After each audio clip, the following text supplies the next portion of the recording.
Put yourself on a small boat in the Aegean Sea in 75 BCE. Cilician pirates come alongside your boat. They board. They take you captive. They sail you to a small island of theirs, which is barely 2 miles across, and lock you up. And then they tell you what you're worth.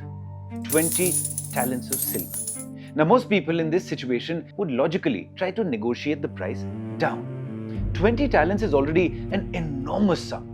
In current context, 20 talents would be approximately around $1.5 million. During that time, a skilled laborer might spend several years earning a single talent.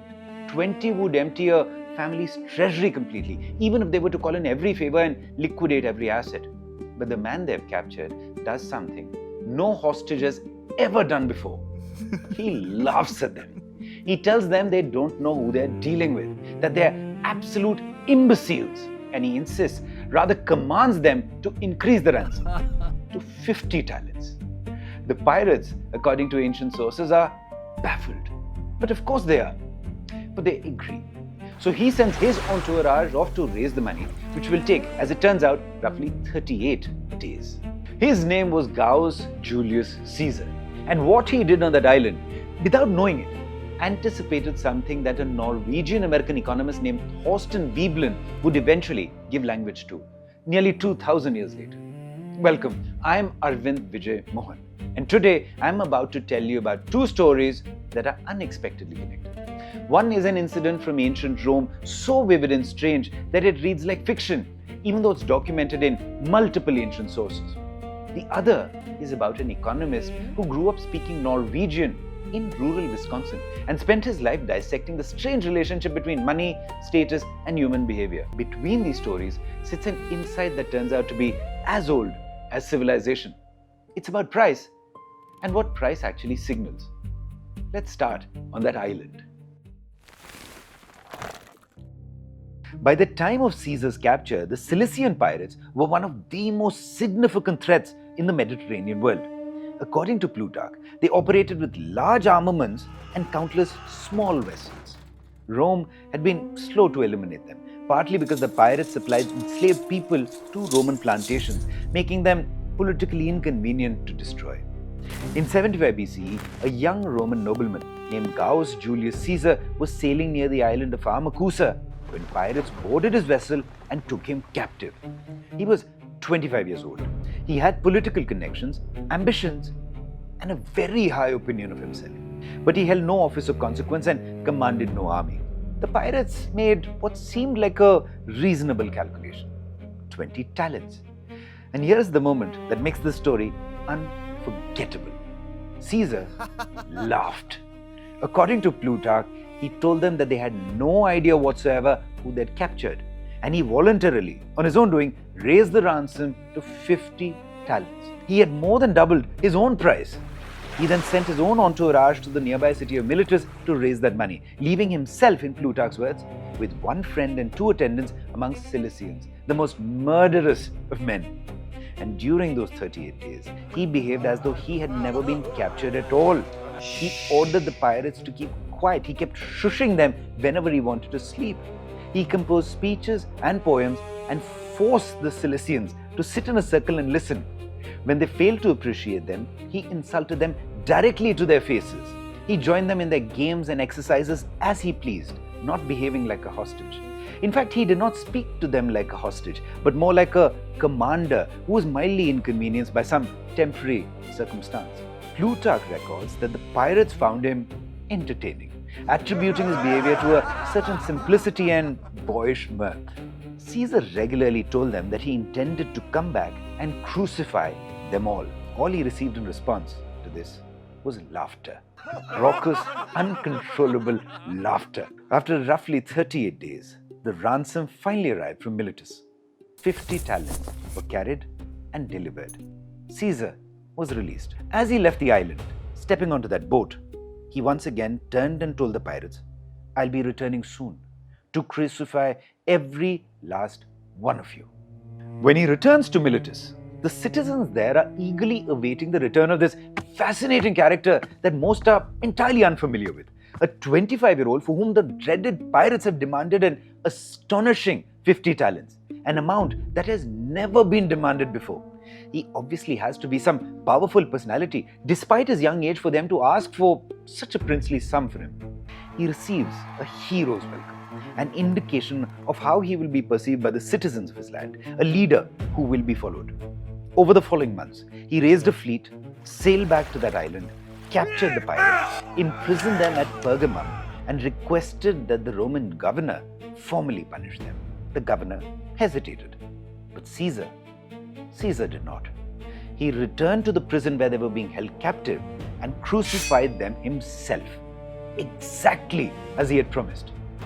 Now, this anecdote was politically useful, but it revealed something people already sensed about him. A young Roman with no office and no army had convinced pirates that they had undervalued him. Why had Caesar actually done that?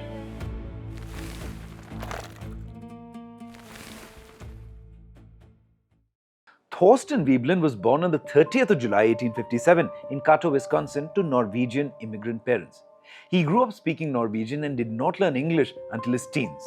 He studied economics, earned a doctorate from Yale, and spent years struggling to secure academic positions because while he was brilliant, he was also abrasive, skeptical of religion, chronically unkempt, and by most accounts, a dreadful lecturer. His personal life was equally chaotic. Extramarital affairs eventually forced him out of Stanford in 1909, and much of his career unfolded in a kind of permanent academic self-exile. But in 1899, at the University of Chicago, he published a book, The Theory of the Leisure Class. It is one of the most strangest and most influential economics books ever written. Part economics, part sociology, part satire of the American Gilded Age. Veblen looked at the robber barons of the late 19th century America, Rockefeller, Carnegie, Vanderbilt, and asked a question economists had barely considered up until then. Why do people sometimes want expensive things more precisely? Because they're expensive. His answer was conspicuous consumption. The idea that certain purchases are not fundamentally about utility, they're about signaling. The ownership itself communicates status, exclusivity, and prestige. Later, in 1950, an economist named Harvey Liebenstein formalized one specific aspect of this phenomenon and gave it a name: the Veblen Effect. Goods for which demand increases as price increases. This violates the most normal logic of economics. Standard theory says higher prices should reduce demand. Veblen goods behave differently. The higher price becomes part of the appeal because it communicates something socially valuable. Rolex watches, Hermès Birkin bags, certain wines, certain real estate, art. The price is not incidental to the appeal. The price is the appeal. Now hold that idea and return to Caesar on that island. The pirates thought that they were naming his ransom. What they were actually doing was publicly assigning his value, his price. Caesar understood something they did not. The price is a signal, and signals travel.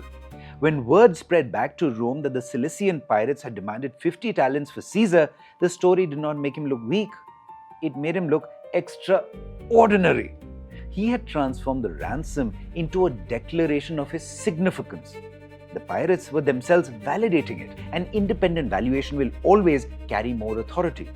Caesar understood instinctively, intuitively, what Veblen would later formalize.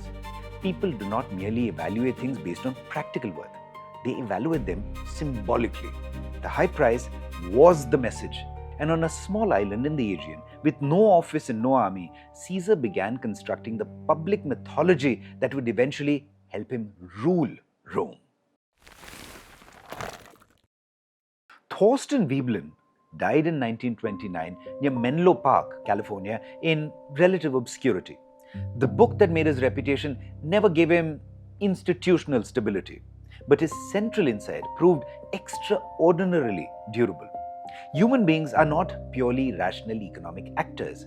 We are social creatures obsessed with signaling. That insight now runs through behavioral economics, luxury branding, pricing psychology, university tuition structures, and countless modern industries.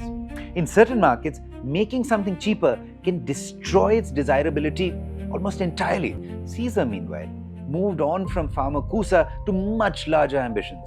He studied oratory at Rhodes, returned to Rome, climbed steadily through the political system, built alliances, accumulated debts and loyalties, and slowly transformed himself into a dominant figure within the Roman world.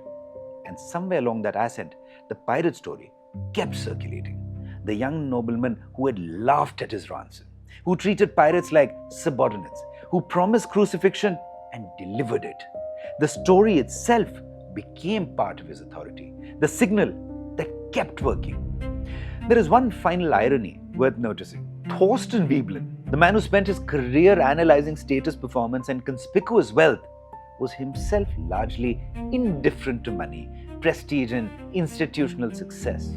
He understood the game with unusual clarity, and he refused to participate in it. Whether that makes him wiser than Caesar or merely less ambitious is probably a question without a really clean answer. Think about that laugh. The pirates say 20 talents, and Caesar laughs.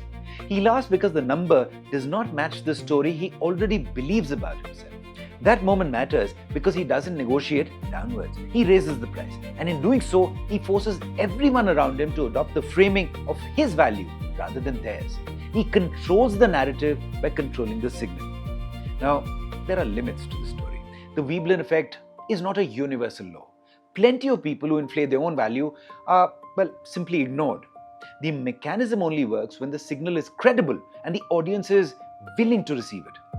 But Caesar possessed something essential, the nerve not to accept the first valuation that was placed on him. And this is where Veblen's deeper insight matters. Human beings do not respond only to practical value. They respond to symbolic value, to status, to perception, to what ownership, price, and scarcity appear to communicate.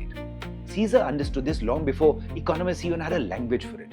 The question to focus upon is not really about Rome or economics. It's about the moment when someone, a pirate, an employer, a publisher, a stranger, looks at you and decides what you're worth. And what happens if you refuse that number? These are real people, these are real stories, and all of this really happened. My name is Arvind Vijay Mohan, and I'll see you on the next mind-blowing episode.